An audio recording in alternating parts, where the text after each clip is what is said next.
Welcome to The Passion Pod with your host, Chris Johnson. Thanks for joining us. Now sit back, relax, and enjoy the feature presentation. Season 8, Episode 6.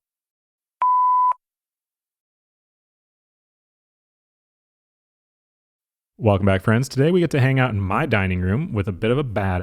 Our guest today does graphic design and marketing, but is known a lot more for her racing career, cars and snowmobiles. Welcome to the show, number 7, Leah Bauer. Thank you. Thanks for having me. Thanks for coming over here in your sweet truck, and thanks for bringing us these alkaline waters. These are pretty sweet. Absolutely. Yeah, they're all natural alkaline mineral spring water. They're actually sold here at Festival and Woodman's. So if you're in the Eau Claire area, go grab some. It's really good. Dope. And legit. Yeah, it's funny because I'm sitting here with like my beer sponsor thing in the background, which is Hop and Barrel out of Hudson, and then you show up and you're like, I got water. And I'm like, oh man, trying to you're be so healthy. much healthier than I am. Yeah, well, you're an athlete, so it makes sense. That's I'm like, right. I grew up skateboarding, but I'm 31 now, so I don't skate nearly as much as I used to, and like my performance on a skateboard doesn't affect my career at this point. So like, it's totally cool. So anyways, who are you and what are you passionate about? So like you said, my name is Leah Bauer. I am very passionate about racing and girls in the motorsports industry. I've been riding snowmobile since I was like 4 years old. Started racing a little bit later in life, at like 17, 18. How do you ride one at 4? In front of my dad, actually. Oh, he like cool. just plunked me on. I mean, I obviously don't remember it, but I've seen pictures, so I know it's legit. Yeah. But yeah, and I just fell in love with motorsports, basically. He's always been in the industry. He's a world champion snowmobile racer, dirt bike racer, cars, anything you can imagine. So I kind of followed in his footsteps with the racing. Yeah, I mean, when you have that right in front of you, that definitely makes it a little bit more accessible. Have you done any like mentorship or anything with girls in motorsports? Not yet, but I think that's kind of where I'm leading with this whole situation. Sure. Obviously, as athletes get older, we need to retire at some point. So down the line, I want to definitely stay in the industry and help mentor girls getting into sports and especially racing.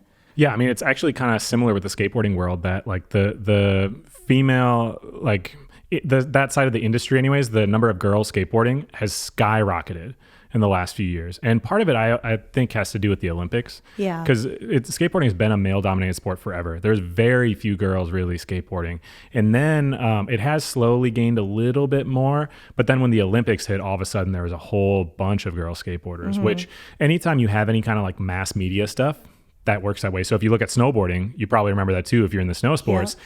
Not that many girls snowboarded really, but then when the Olympics happen and you know all these little girls are seeing women getting medals in the Olympics, they're like, "Oh, that's doable. Like I can do that as a girl." Yeah. And then like, you know, it's nice that it's becoming a little bit more even. And it's cool to see how quick the progression has been because you know, you're probably more than 10xing the number of participants.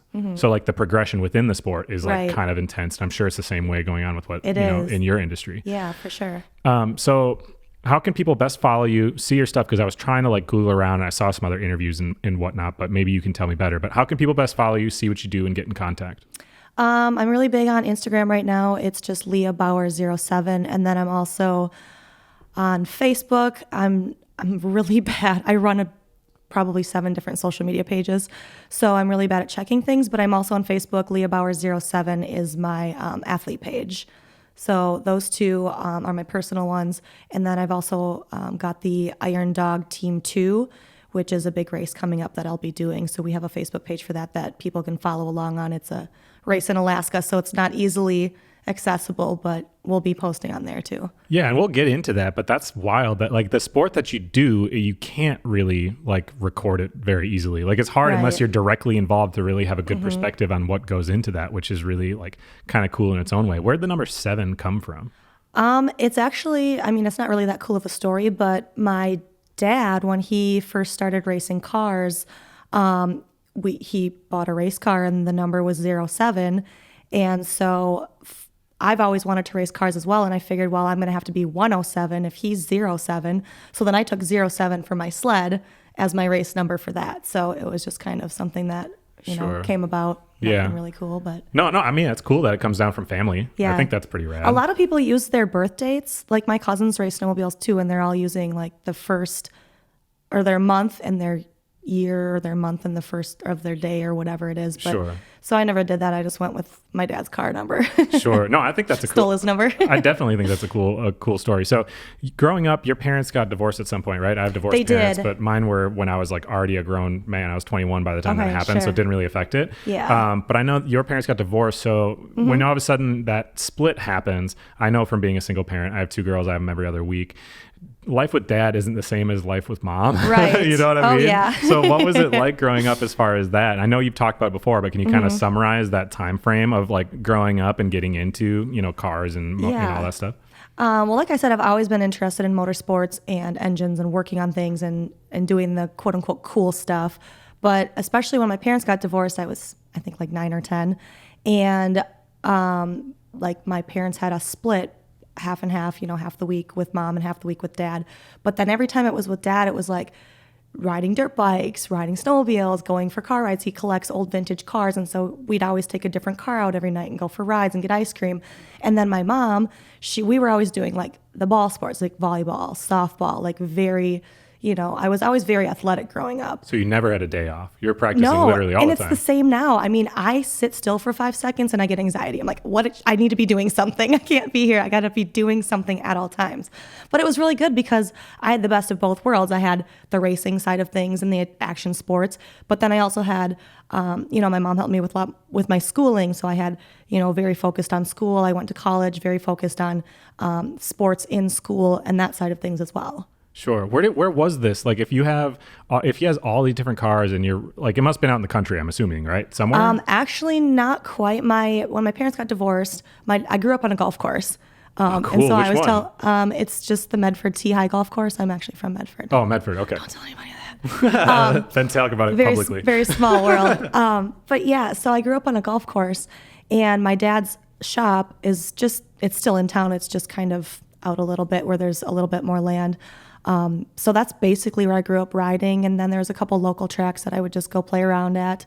And my mom, when they got divorced, she kind of moved out into the country. Sure. But I never really had any toys out there other than, biking and that Sure. stuff. As far as the motorsport stuff, I always was at dad's. How many acres did he have? Must have been a big property if all of a sudden you're like making little tracks and stuff out there, right? Yeah, it wasn't very big. I basically made the best of it, and I would just, whenever I got bored there, we'd go trail riding or we'd go to, a different track and ride, but, made the most of it. Yeah, see, like I'm not a part of that industry at all, so I haven't seen it. And it's funny because that type of racing and whatever isn't that it's not that publicized really around here. So Yeah. I have no perspective on how many races there are or like Right. how many tracks there are, how big the industry is. Right. I have no idea because it's not really talked about. Right. It's really unfortunate because I feel like it's such a cool thing and such a cool sport, but it's so hard to televise it and it's so hard to like get video of it because there's a couple different branches. So there's snowcross, which is on the track jumping.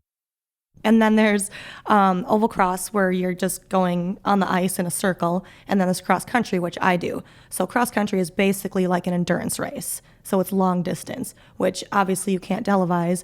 And half the time when we run GoPros, I mean, it's 40 below and they just die. So it makes it really tough to promote the sport because, it's just such a hard thing to see. I mean, you can see the starting line, maybe a little bit in the middle, and then you can see the finish, but it's not like you're able to watch the entire race. You'd think they would do something kind of like how they do bicycle races where they have like cameras at all these different stopping points and stuff. Yeah. But I guess it's cold. No one wants to It's sit very outside. cold, and but- it's a lot of places are very remote. I mean, suppose so. We'll be running for miles and not see anybody. So do you if it's an endurance race, so I know a lot of it's just like finishing in the first place, but do you practice run these things ahead so you at least know where you're going? Yeah, so my training is a lot of actually just trail riding. Basically setting up sleds, getting everything adjusted to how it feels right riding it. And then I'll just go out and ride as much as I possibly can. A couple of years ago, my 2 friends that I race with, we went on a little trail ride, and then 407 miles later, we ended up in Canada Oh my God. in one day. So we went up and came back down, and I mean, that's training, that's practice, that's Sure. basically what we do. How, do you like do pit stops? I mean, you don't have enough gas to get that far, there are right? gas stops along the way. Wild. Okay, so when you're practicing one of these things, I mean, I'm sure they're all different lengths, but generally speaking, like how long are these races? How many miles? How long does it take you? In the circuit that I race in, majority are between 100 and 200 miles. But the biggest race I've done is about 600 miles. Whoa. And now the one coming up is 2,600 miles. You're going from 600 to 2,600. I know. I don't know what I'm doing. Okay. How long is that like supposed to take? How long are they like guessing it's going to take? So this race, it's called the Iron Dog, and it's up in Alaska. So we go 2,645 miles. We start in an area kind of by Big Lake, and then we go to Nome and come back. So it'll take about 7 days. Oh, okay. So then by the time you get to, is it like when you get to a certain stopping point, they mark your time and then that's how they know like right. where to start the time off again? Yep. So you have because that's how like the Tour de France and all that stuff is, right? Yep. So you have to stop and you'll have mandatory layovers and you've got time to work on your sled and it's going to be wild. So what happens if your sled breaks down? You got to fix it. Like you're out in the middle of the woods by yourself. If I'm out in the middle of the wilderness at 2 a.m. and it's pitch black and my sled breaks, I have to fix it right there. Have you had to like do much of that in any of your races? Not yet. No, absolutely not. In the races and the circuit that I do in those races, it's all during the day. And usually the races aren't that long. It's, they're shorter distance. In the past year, I only did ice races, which is still it's cross country, but they set up a course on ice because there hasn't been enough snow. Right. So it's all in the daylight. So it's really not too bad. Sure. This is going to be a little bit different. It's going to be way different. Yeah. I think about like, and this puts it in perspective for me, like doing nothing, but I didn't bicycle really much, right? I bought a little 7-speed bike and I'm like, I'm going to ride my little bicycle around, right? So I was doing that. And then I thought about it and there's this race they do called Ride Across Wisconsin.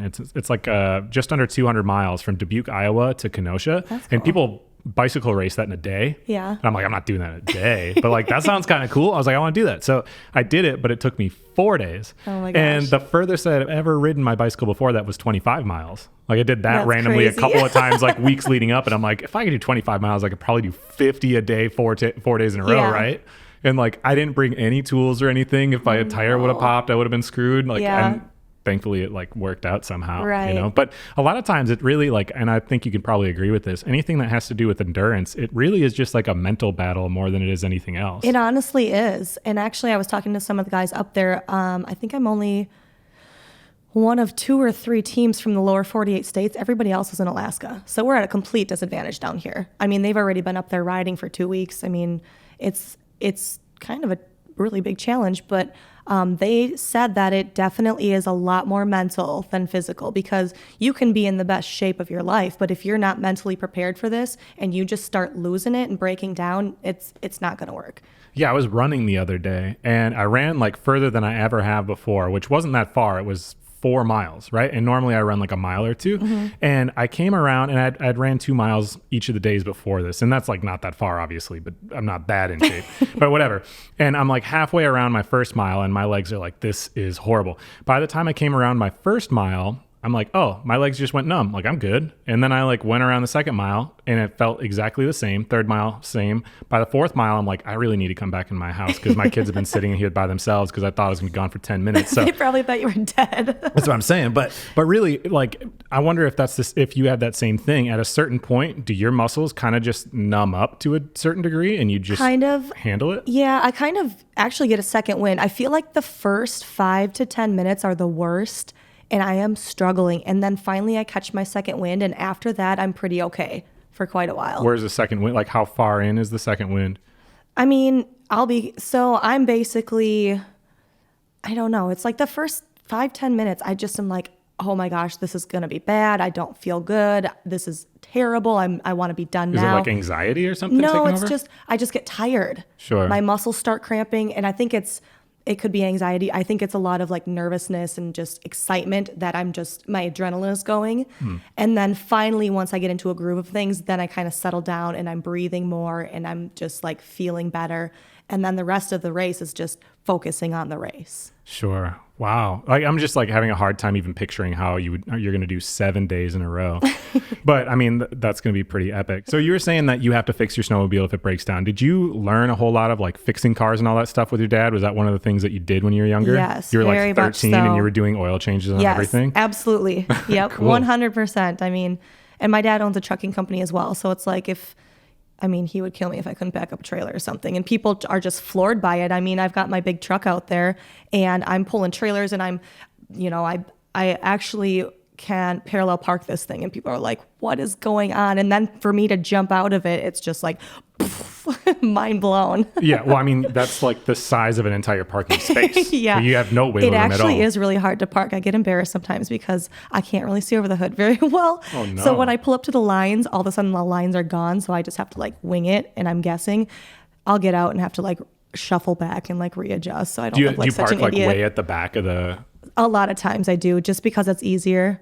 Do you wear like a little heart rate monitor since you're an athlete and then like park really far away and then sprint to the front of stores so that way you can keep it? I have my Apple Watch and I actually do like power walk in sometimes. Cool. Or if there's not a lot of people, I'll do like lunging walks and I'm just like, don't mind me over here, but it is what Well, I think people don't have an understanding when they think of something like riding a motorcycle or driving or whatever. They don't think it takes any like physical strength or anything, which is kind of ridiculous. Like I have a Harley. I ride it, periodically, not like a crazy amount, but my arms get really tired. Like I can't ride it for like a super long period of time. And I'm sure it's much more intense when you're racing snowmobiles. Approximately how fast are you going when you're going on a snowmobile? Because I don't even have a perspective on that. It kind of depends. I mean, I'll, on the ice or down a, straight away, you can get up to 90, 100 miles an hour. Whoa. But on average, it depends on kind of the race, but your average speed could be like 70 miles an hour, 60 miles an hour. Yeah, so you're gripping. It's wild. Yeah, you're gripping and holding yourself for that stability the whole time. Yeah, it's all different muscles too. So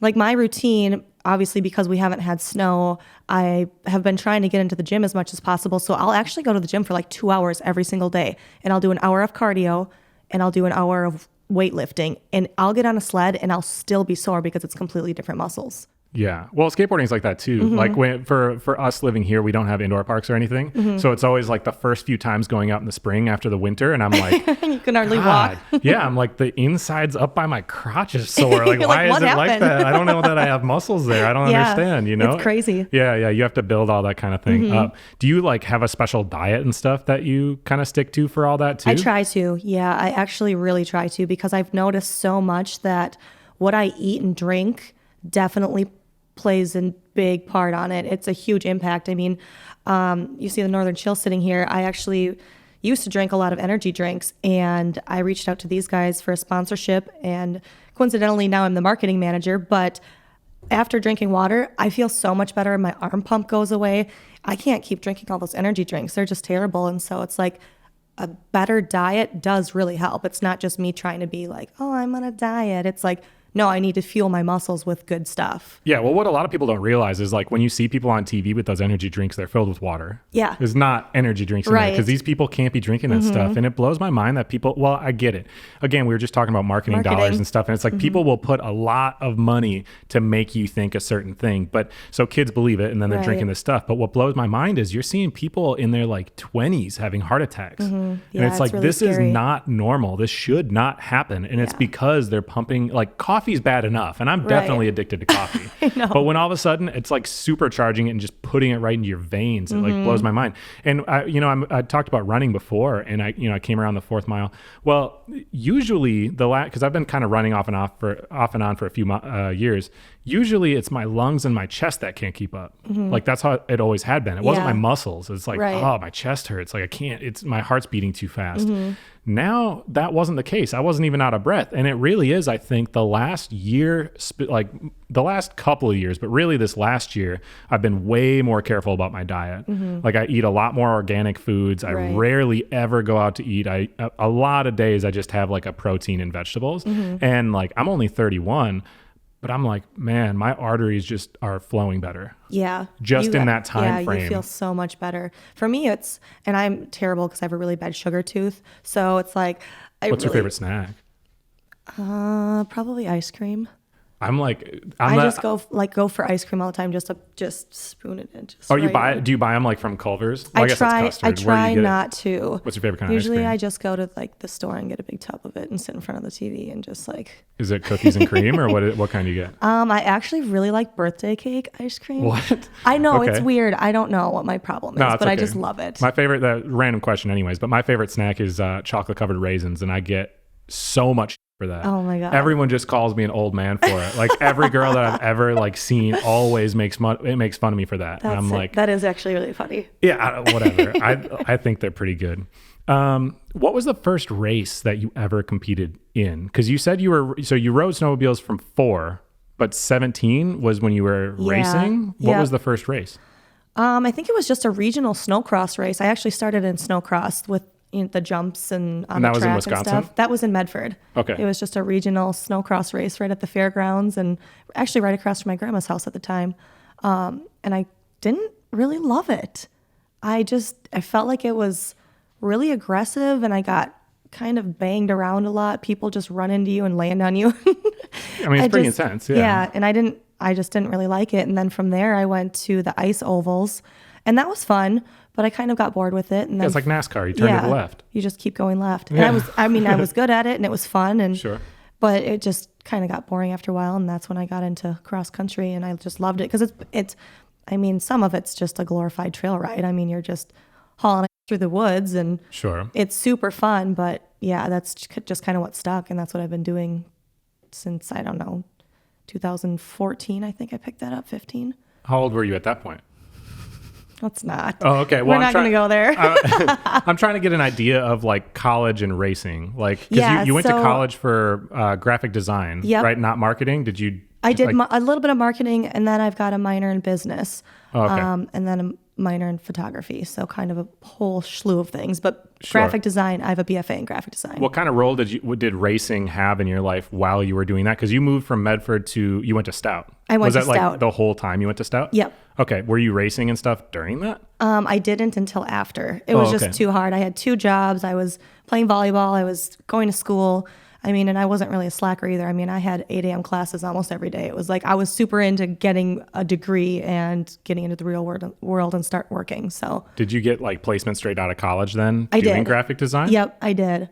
I actually worked it was called Big Dot of Happiness. Oh my God, I haven't thought about that for years. They did a lot of like customized invitations. So I would design the invitations for people and package them up and send them out. And then after that, where did I go? PowerTex here in Eau Claire. Oh, okay. PowerTex Yeah, I have, group. yeah. Okay, I have heard of them.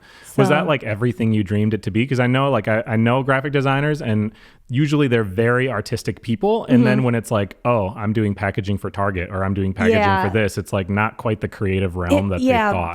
The first job doing the invites, it was like, okay, at first, you're like, oh, I just scored this job. I just got out of college. Like, I'm a big girl. Like, this is sweet. Look how cool I am, everybody. And then I got there and I was like, well, this isn't really that great, but I'm just going to power through and see where it gets me. And then I just moved on. It was, your typical first out of college job. Sure. Well, I mean, you learn a lot of things, right? Because then you can take it to your own businesses and you can take it to other things. Yep. Everything's a stepping stone, and sometimes it may not be what you want to learn, but it's helpful for other things. We were talking about off mic about video editing and stuff. Like, I don't want to do that, but I do know how to do that. And that is helpful in a pinch. Like, I started doing little little clips, right? Yeah. To be able to post on Instagram and whatnot. If I didn't know how to do any video editing, I couldn't do that. Right. But because I know it, I can do those little things and then still pass the rest off to my editor. Because I'm like, I don't want to spend all my time doing this. So what are you doing? Like, I want to have a perspective of like, I know that not that much money is really made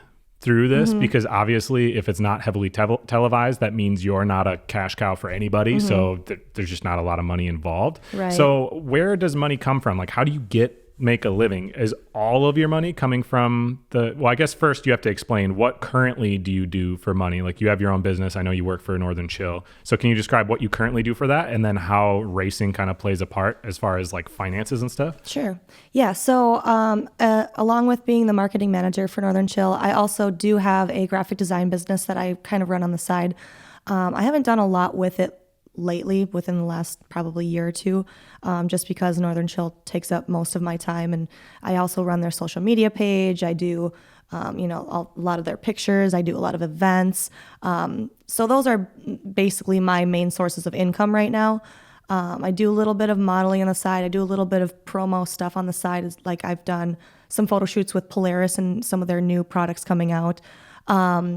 But yeah, as far as racing, you really don't make a lot of money, and especially, unfortunately, being a female, even though I run a pro class, you don't make as much as the guys. So you race with all females? I race in a pro female class, and then I race a sport class with like 17 to 20 guys. Sure. So, do you ever see them totally melding into one? Or do you think there's always going to be separate leagues? No, I don't think so, because like the pro guy class and the pro female class, it's kind of nice to have that top elite class, and then they'll have like the stock classes, which is like another step down. It's the pro class, it's the semi-pro, and then you get into like your stock classes, and then there's like the juniors. So it's nice to have that differentiation between the different classes, and I really do think it's important to have a pro women's class, because I just feel like it puts you at the same level as the pro guys versus pro men, and then just like a standard women's class. But unfortunately, we don't make as much money, and our classes are a little bit smaller too, obviously, because there's not as much women in racing. But they don't bring in a lot of income, so you really have to. You got to have money, first of all, and you have to really start getting sponsors. I've been reaching out for years to get sponsorships, and a lot of it is product sponsorship.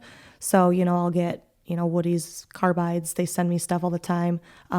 My skis I get for free. That's from CNA. All my gear is from Fly. They send me stuff. And that really adds up, because this is a very expensive sport to be in. And if you don't get sponsors and if you don't have the money, it's not going to happen. Yeah. Well, I mean, so there's two things I want to talk about on that. So one, having a women's league, because I have people talk about this or I hear about it in the skateboarding world too a lot, where they're like, why are they separate or whatever?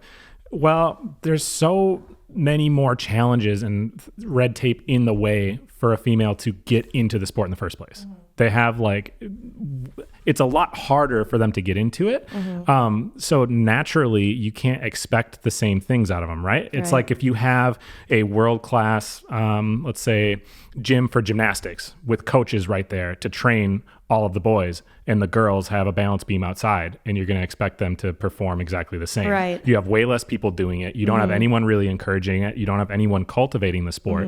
You can't really expect that. And then if you only allow them to have that one class, I think that's really discouraging, right? It doesn't make people want to kind of grow within it. And obviously, ideally, when we talk about equality, ideally you'd have 50-50 with the number of people that are competing. Right. And then it all would be one league. But it obviously isn't that way right now. Right. So what can we look at that's best for everyone, right? Yeah, exactly.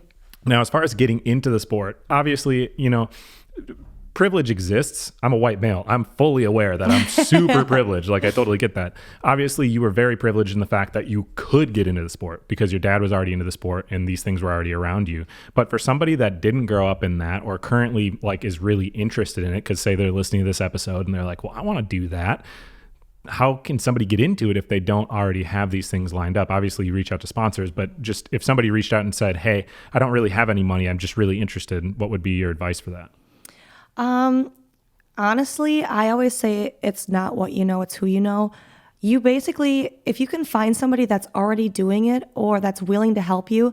Like when I started, I actually started with, he's a family friend now, but we met him trail riding, and he's like, man, you're really fast, you're really good, you should try cross country. And I'm like, well, it'd be fun, but I don't know where to start, I don't know what to do. And the racing community is like a big family. Somebody somewhere will always be willing to help you, and don't give up. If it's something you want to do, just keep reaching out, and eventually you'll find the right person that's willing to help you out. Yeah, I always tell people you just need to be a part of the right crowds, exactly. Right? And I tell people, like musicians, I have people come, I don't know why people come to me for this advice so often, but people do, like musicians and stuff, and I'm like, I don't play music.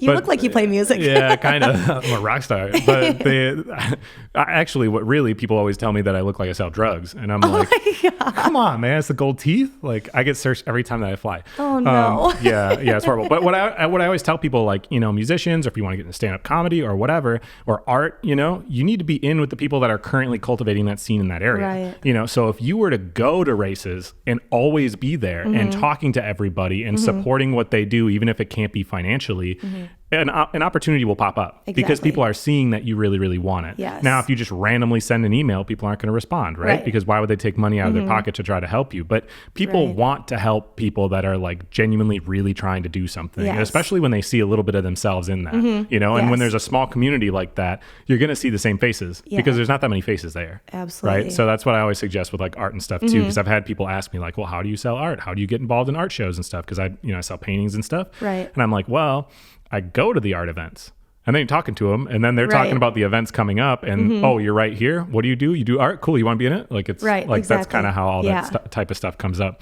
We talked about social media, and it's like one of the most beneficial tools that can possibly exist, and it's also like the evilest thing that like kills so many people. It's just awful. I have such a love-hate relationship with Yeah. social media. Yeah, me too. But I do think nowadays it's extremely important to be marketable, right? Right. And social media is the best way to do that. How has social media been a part of your life? How important is it? Like, what kind of role is it? And what advice would you give somebody if they like, as far as social media goes, why they need to have it and / like how they need to use it? Unfortunately, I never really cared about social media. It was kind of just a fun thing for me to post my pictures of my friends. And then all of a sudden going through college, it was like it kind of clicked and I'm like, holy crap, I really need to get on this. Like I need to start branding myself. I need to get myself out there. I need to get well known so that, you know, I can keep connecting with people. Like connections are huge. I know tons of people and it's awesome to have connections because anytime I think of something, I'm like, oh, I can just call so-and-so. Oh, I can just call so-and-so. And it's really important to have that because especially now in this day and age, social media is everything. I mean, it's how people that are across the world connect. I mean, I've talked to a surfer guy out in, you know, California and it's like, we're best friends, even though I've never even met him. It's crazy. So social media is huge.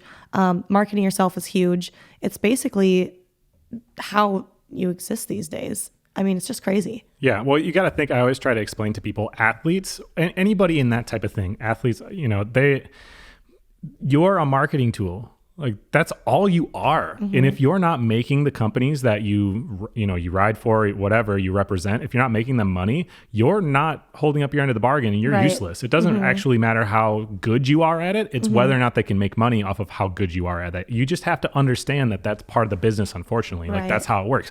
Well, social media is an advertising platform.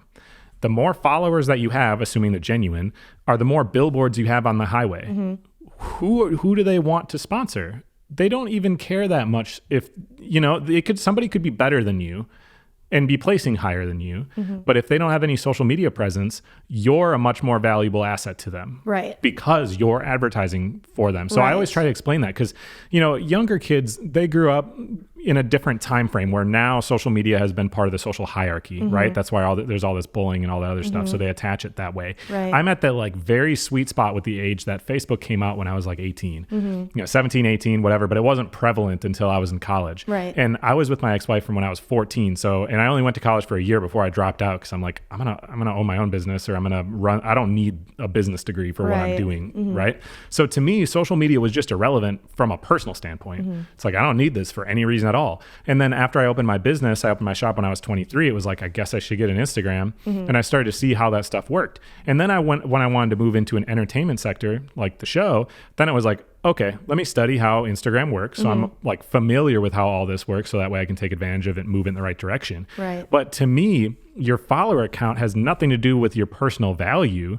but a lot of people can't seem to like separate the two. Right. You know what I mean? But if you can have that mind and realize this is just an incredibly useful tool for my career, Right. rather than like this is an ego trip or whatever, it can be very beneficial to you because the number of followers you have, and again, you know, genuine followers, interaction, whatever, there's more to it, but those things go into whether or not other people want to work with you, even with things like the show, right? Yeah. I've talked to people where they've said, yeah, I wouldn't have done it if you had, you know, less than X number of followers. Yeah, it's such a crazy and thing. it's like, whoa, I know, really? it's mind-blowing. Yeah, but it actually does make sense, right? Because I have people reach out to me to be on the show, and it's not just their followers, of course, but if they have no following on social media in any kind of way, I'm like, well, here's the problem. You don't have any way to advertise your episode for me. You can't bring any listeners to me. So it's just me bringing people to you. So unless you have like a ridiculously incredible story, this is really hard for me to say yes to. Right. Because it's not mutually beneficial. This isn't working both ways here. Yeah. You know, and like I said, this following isn't end all everything by any means, but like those things do unfortunately matter. They do. And it's been really prevalent over the last couple of years for me because my social media following has grown quite fast, actually. I don't know how, if it's just what I'm doing, but I all of a sudden felt like I started blowing up and it's like, holy crap, now I really got to get on this because I can't just slack. You know, I used to just kind of fall in the background and not really care. And now it's like, oh my gosh, I've got people like messaging me and commenting. It's like, I have to respond. I have to, because this is my brand. This is who I am. I've got sponsors actually reaching out to me now, wanting to sponsor me versus me having to reach out to them. Yeah. Well, I forget who I was talking to about it on the show, but they were referring to your social media as basically your own TV channel that you get to curate and do whatever. Well, do you want more people to go to your TV channel? Well, if you want to make money, you do. If you don't need to make money, then I suggest anybody that social media has nothing to do with their career, I highly suggest you delete it. Right. Because it definitely is toxic when it comes to a personal thing. Yes. But it is really important when it comes to anything as far as like business wise. It's just a great advertising tool. Anyways, of all the races, well, okay, how many races, if you had to guess, have you done? I don't do math, but usually, well, last year sucked because there was no snow. So a bunch of them got canceled. So we only had 4 races, but normally we have like 10-ish races, give or take, every season. Sure. So you've done a lot of races. Yeah. Okay. Yep. If you had to pick one race that stands out to you that you can like tell me the story behind, which one is it? Well, I guess I'll tell you about it's called the I-500, but it was closer to 600 miles, just because we were talking about it earlier. Yeah. But yeah, that was a treat. I didn't really know what to expect. I actually was going to do it in 2016, but it got canceled. So I ended up not even doing it until I think the year after that or the following year. But basically, it's part of the circuit that I race. So we have a couple races, and then it's that race, and then there's a couple races following. So it's kind of right in the middle of the season. But yeah, it was wild. We started it was a 3-day race.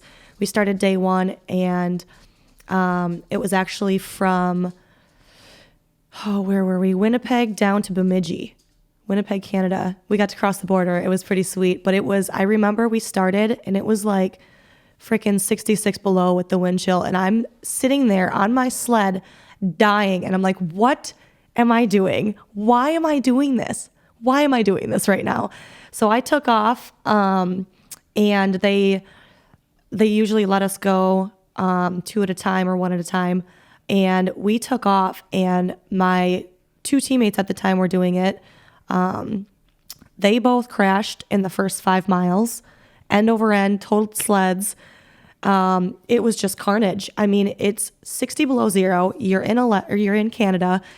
You're going down a ditch. Everything's frozen. It's like you're racing on cement. It was horrid. The wind is blowing. You can't see.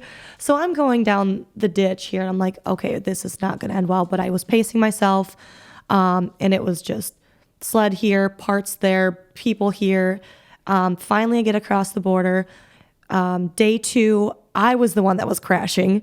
So day 2 was tough for me. Day 1, I got through, finally got through. Day 2 was tough for me.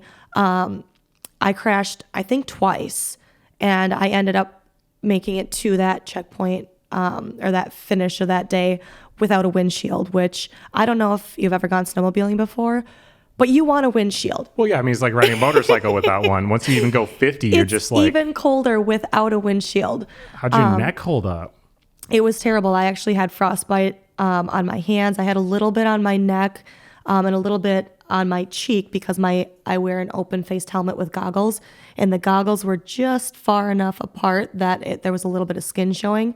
So I was just a hot mess on the second day. And then by the third day, it had warmed up, and we were coming down from northern Minnesota into Bemidji, and I was like, okay, last day, you can do this. The sun was out. I was feeling good. And I actually, I think I got either 3rd or 4th. I don't remember. I think I got 4th in the pro women class. But I remember it was like we came out down onto the lake, and you can see, you have to go all the way across this lake to the finish line. And it was just balls to the walls all the way to the end. And I saw the finish line, and it was the happiest day of my life. I didn't even care what position I got. I didn't know what time it was or where everybody else was. I just knew I had to get across the finish line, and I did. And I was so happy.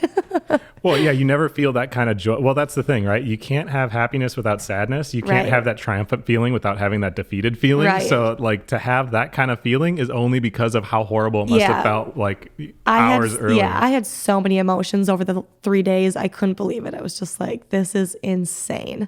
What'd you do when you crashed it? You can't just, like, lift that thing up with your I mean, like, you're in great shape, but, like, you can't just lift up a snowmobile, right? You just kind of have to roll it.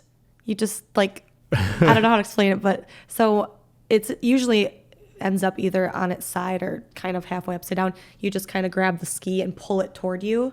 You step on the other ski that's on the ground and you grab Sure. the one ski and you just pull it towards you and it kind of just flops over. Or if it's upside down, you just kind of roll it. If there's a hill, you try to roll it down the hill so that hopefully it lands right side up.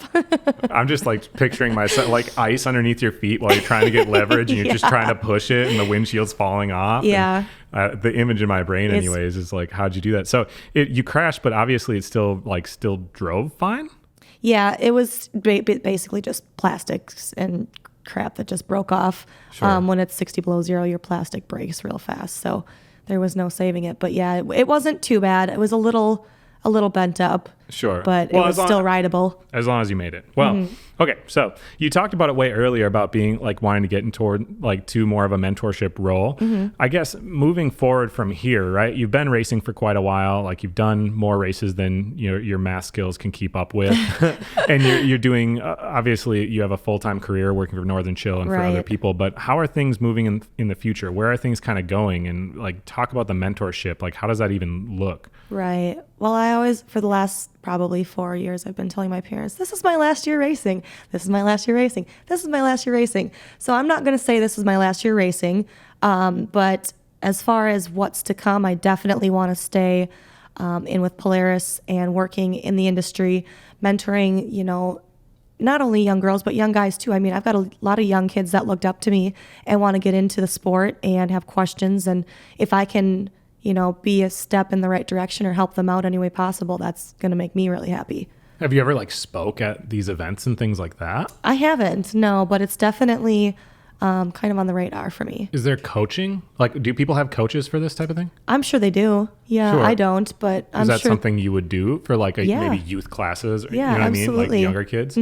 Yeah, I think that would be great. Yeah.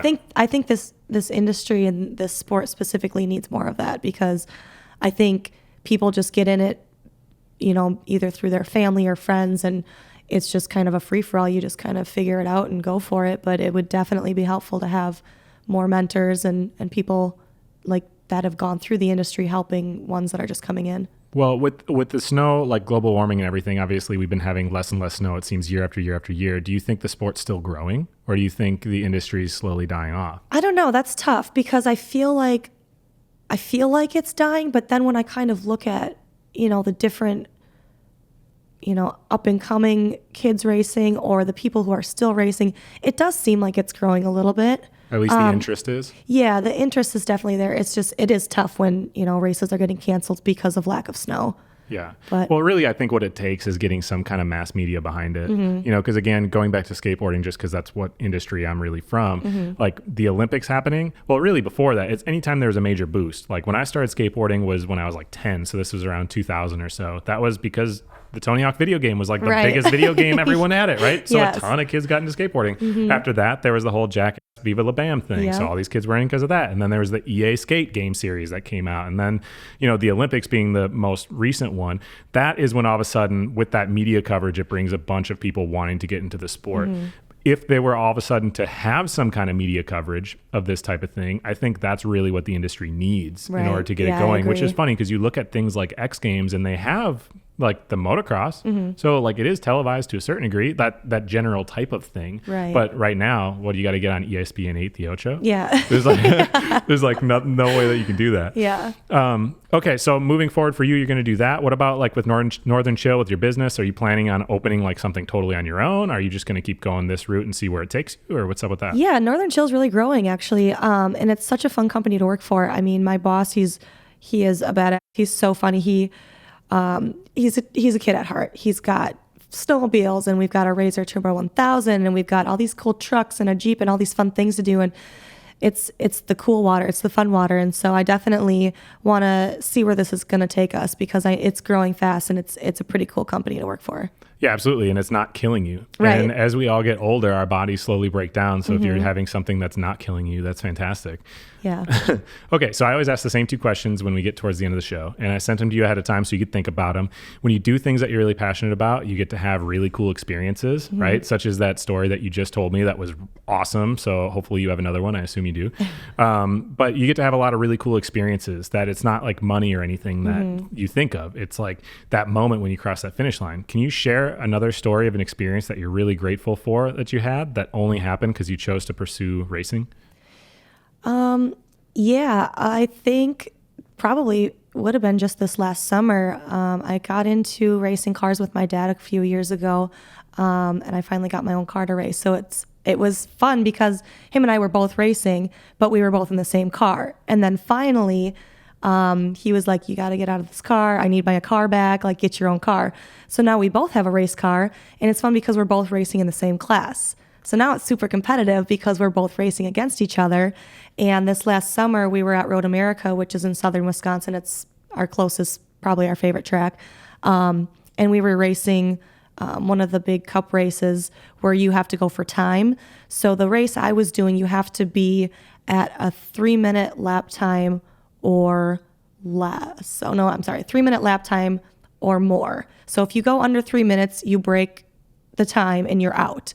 So the race I was doing, my dad was in it as well, and he was actually just in front of me, and we were just battling. We were racing. It was, 30, 45-minute race. And we crossed the finish line, and I came across in fourth, I was stoked because I had actually shaved off like 10 seconds from the Friday practice that we had.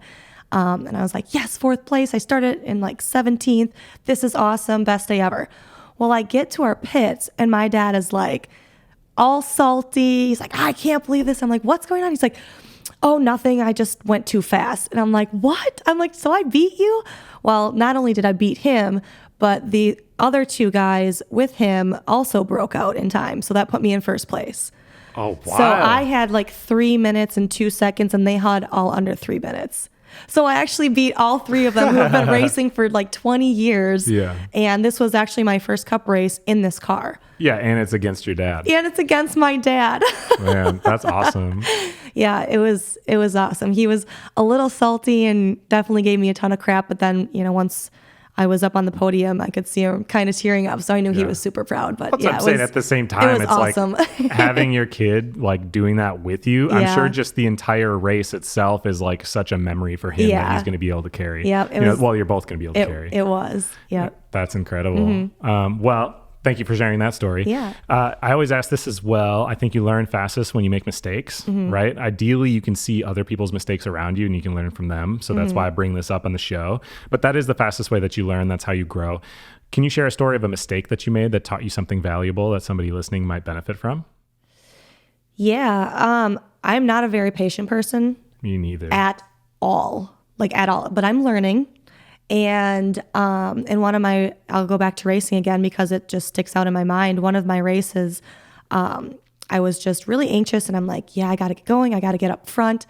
And with this kind of a race, you don't need to be up front right away. You've got the entire race to get up front. Well, I was just gunning for the girl next to me. She was a little ahead of me. I was trying to get around her way too fast, couldn't see.